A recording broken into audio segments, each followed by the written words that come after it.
नमस्कार सभी साथियों को। आज सुबह भी एक वीडियो गाड़ी में बनाया था, तो उसमें तो यही बात करी थी, डाटा इकट्ठा सभी का हो रहा है और गवर्नमेंट, दिल्ली गवर्नमेंट, पुलिस जो जंतर मंतर के आसपास जितनी भी सरकारी गाड़ियाँ, जितने भी पोल्स या कुछ भी उनको जो मिल रहा है, उससे सभी स्टूडेंट के फिंगरप्रिंट उठा रहे हैं। और जैसे कि हम सभी बंध चुके हैं, फिंगरप्रिंट आँखों का जो रेटिना आधार कार्ड बनते समय जो लिया था, तो ये आधार कार्ड से जितने भी चीज़ें जुड़ रही हैं ये ऐसे ही काम आएंगी। जैसे अब सभी का फिंगरप्रिंट डालते ही आधार की पूरी डिटेल निकल आएंगी, आसानी से उनको मार्क किया जा सकता है। तो और भी जितना भी काम चल रहा है, ये सारा आधार से जो जोड़ने का है वो इसीलिए चल रहा है ताकि सभी को एक बटन से या एक फिंगरप्रिंट से उनको ट्रेस किया जा सके, पकड़ा जा सके।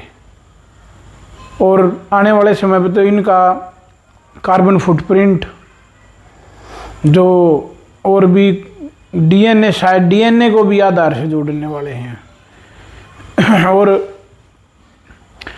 जो सीजीआई ने बोला मेरे पास समय नहीं है वीडियो देखने का, तो मेरा समय बर्बाद ना करें।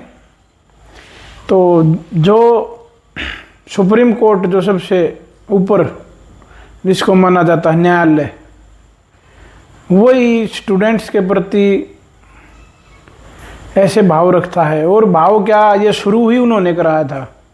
सबसे पहले कॉकरोच सीजीआई ने ही बोला था उनको, जिसकी वजह से ये मीम बना। उसके बाद ये थोड़ा सा इसके फॉलोवर्स बढ़े या बढ़ाए गए, इसका भी कुछ नहीं बताया। ये भी सभी हवा की बातें हैं, अभी अंदर की बात का तो किसी को पता नहीं है।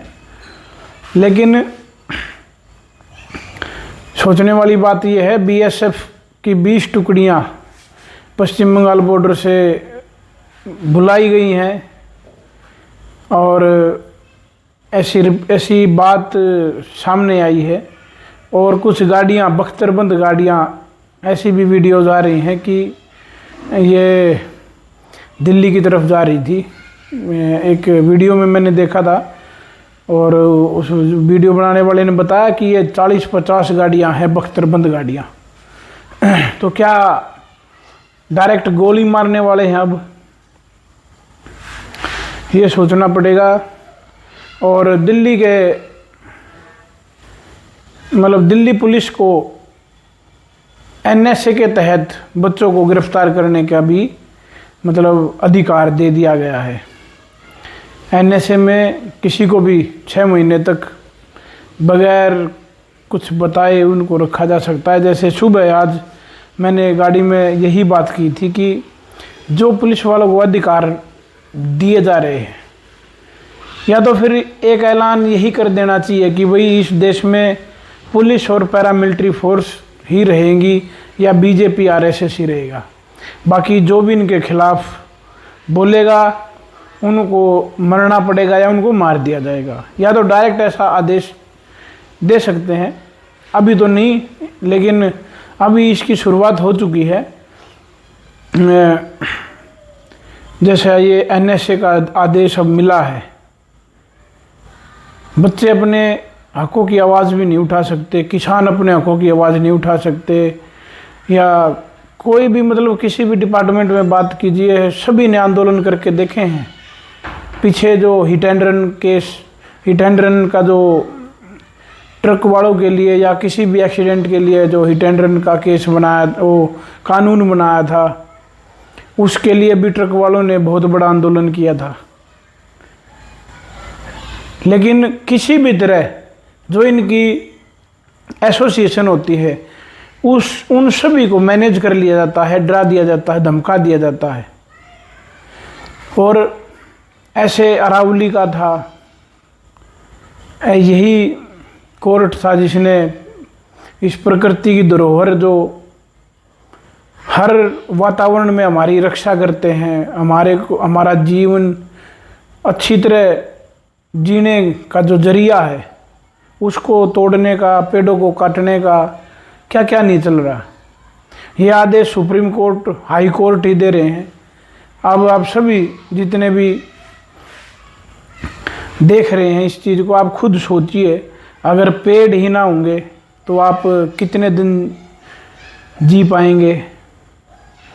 या इसमें कोई दो राय नहीं है कि भाई शायद आने वाले समय में ऑक्सीजन की भी राशनिंग की जाएगी। काफ़ी अभी आर्टिफिशियल इंटेलिजेंस की वीडियोस चल रहे हैं कि इंडिया 2050, और उसमें एक पेड़ लगा के छोटा सा एक कांच के उसमें, और सीधा इस टाइप के वीडियोस चल रहे हैं। तो सभी को बहुत गहराई से सोचना पड़ेगा कि जो हालात बनते जा रहे हैं, अभी जो गांव में बैठे हैं ये सोच रहे हैं कि स्टूडेंट्स की लड़ाई है,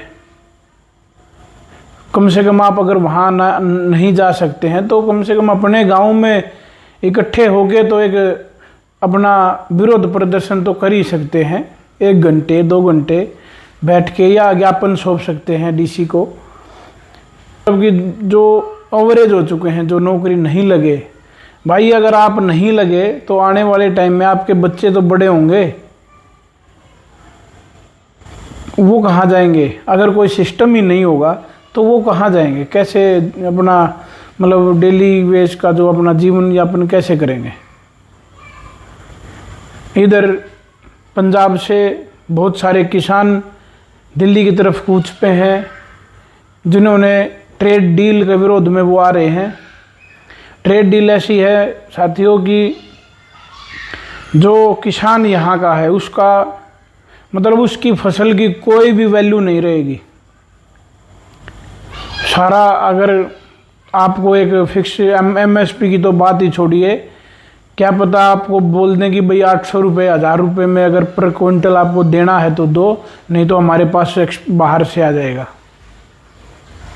जिस गेहूं का विरोध लाल बहादुर शास्त्री जी ने किया था, और खुद एक समय का व्रत उन्होंने काफ़ी दिन तक किया, वो ट्रेड डील हो चुकी है। अगर नहीं अच्छी तरह फुल कंप्लीट नहीं हुआ तो उसके कुछ पॉइंट्स तो साइन हो ही चुके हैं। और उसी के साथ साथ जो डेयरी वाले हैं, जो दूध का काम करते हैं, उनके लिए भी सेम है। आपके दूध की कोई कीमत नहीं रहेगी। अगर आपको 40 रुपये 50 रुपये में देना है तो दो, नहीं तो दूध भी बाहर से पैकिंग वाला आएगा। और महाराष्ट्र में तो यहाँ तक हो चुका है कि आप खुला दूध बेच ही नहीं सकते हैं। ऐसे ही बहुत सारे अलग अलग जगह पे बहुत सारे प्रोटेस्ट भी चल रहे हैं। और ऐसे जो कानून बना के या उनको ज़बरदस्ती उनके ऊपर थोपा जा रहा है, ऐसा बहुत चल रहा है। मध्य प्रदेश में स्कूल के बच्चे धरने पे बैठे हैं। एक नहीं, बहुत सारे स्कूलों के बच्चे धरने पे बैठे हैं।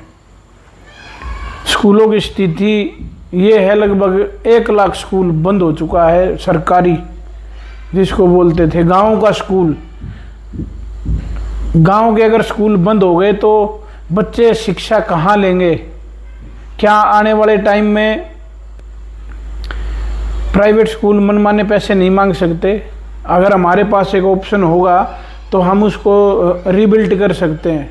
अगर उसको बंद करके और उसको लोन के नाम पे, या मतलब उस ज़मीन को जो सरकार अपने अंडर कर चुकी है उसको अडानी को प्राइवेट स्कूल के नाम पे दे देंगे तो हमारे बच्चे कहाँ पढ़ेंगे? ये गांव को सोचना चाहिए इसके बारे में।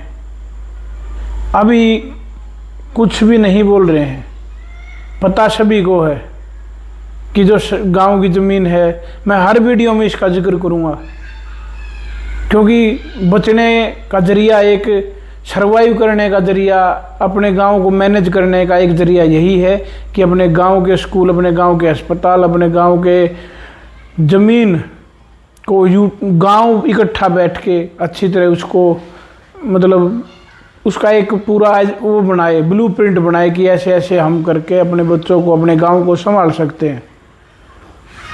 लेकिन अभी बहुत सारे अंधभक्ति में डूबे हैं, बीजेपी की में, कोई कांग्रेस की में डूबा हुआ है, कोई इनेलो की में डूबा हुआ है।